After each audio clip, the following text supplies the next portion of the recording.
Salam Əmlakçı kanalının izləyiciləri, bugünkü videoda biz sizinlə tikintinin neçə başa gəlməsi haqqında danışacağıq. Ancaq ondan əvvəl sizə bir məsələni izah eləmək istəyirəm. Son günlərdə müxtəlif saytlarda, xəbər kanallarında yalandan belə başlıqlarla xəbərlər çıxır ki, sənədsiz evlər problemi həll olur, sənədsiz evlərlə bağlı yeniliklər var.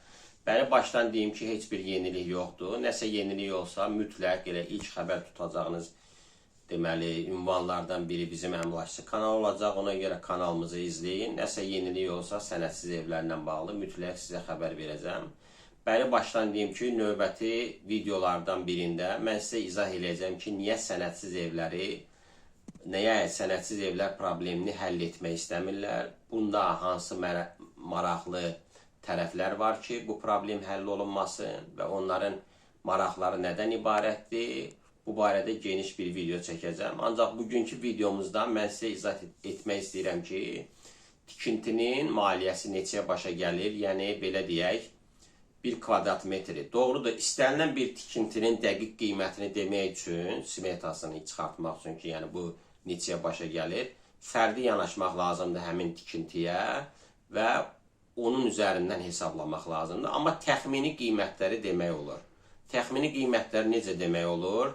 Deməli, tikintinin sahə hesablanma qaydaları var. Bunlardan biri təmiz sahədir, yəni çıxarışda olan sahə. Beynəlxalq termində buna deyirlər netto, yəni Türkiyədə daha çox istifadə olunur net sahə. Yəqin ki, bu məhsulların üzərində də görmüsünüz.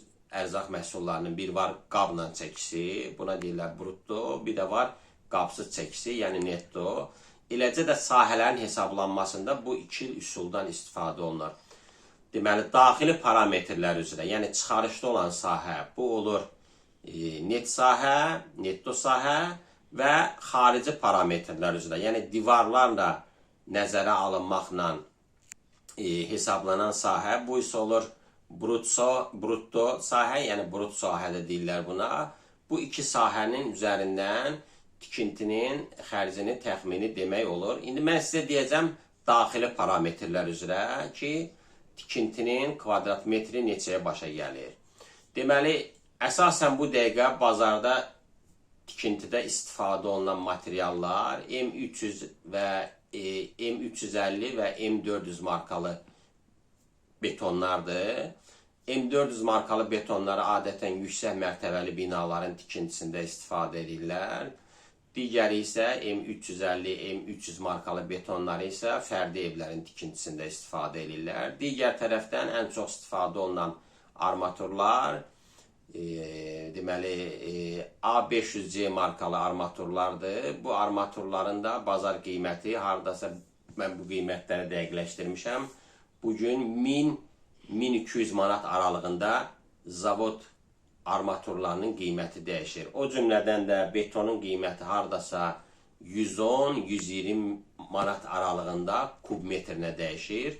Və yaxud armaturda dediyim 1000-1200 aralığı isə tonun qiymətidir. Yəni, siz alanda ola bilsiniz fərdi evlərdə onu artıq uzunluğa uyğun olaraq metrlə hesablayıb sizə deyəcəklər.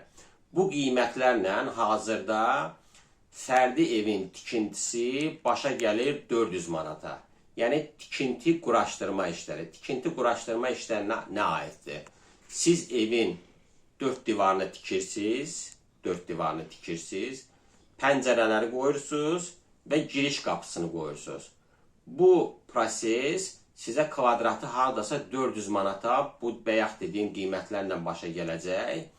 Bunu necə hesablayırsınız? Evinizin daxili sahəsini hesablayırsınız. Tutaq ki, 100 kvadrat metrlik daxili parametrlər üzrə bayaq dedim, bir evin sahəsini götürürsünüz. Bu evin tikinti quraşdırması üçün sizin 40.000 manat maliyyə ehtiyacınız var. Hazırki qiymətlərlə. Yəni, rahat bu evi tikib başa çatdırmaq üçün. Bayaq da dedim ki, bu təxmini qiymətlərdir. Dəqiq hesablaşmalarda mərtəbəli qeydiyyata alınır. Mərtəbə arası örtüklərin nədən olunması qeydiyyata alınır.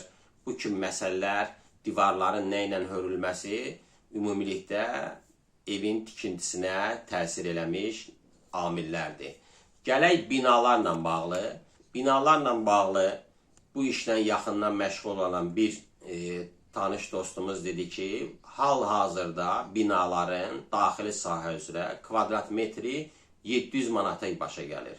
İndi təsəvvür edin, binaların satış qiymətini də müqayisə edin, görün ki, arada nə qədər fərq var.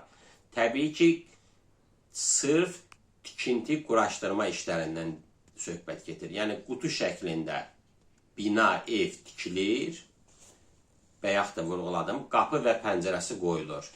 Digər heç bir proses həyata keçirilmir və bu qiymətlərə torpağın qiyməti daxil deyil. Bunu da bəri başdan deyim. Torpağın qiyməti alınması tamam başqadır.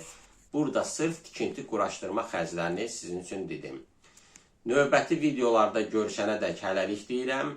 Bu videonu bəyənin, paylaşın ki, ev tikdirmək istəyənlər də təxminən onlara nə qədər vəsait lazım olduğunu hesablasınlar. Əlavə nə sualınız olsa 051 874 95 34 nömrəsinə WhatsApp-dan göndərə bilərsiniz. Hələlik.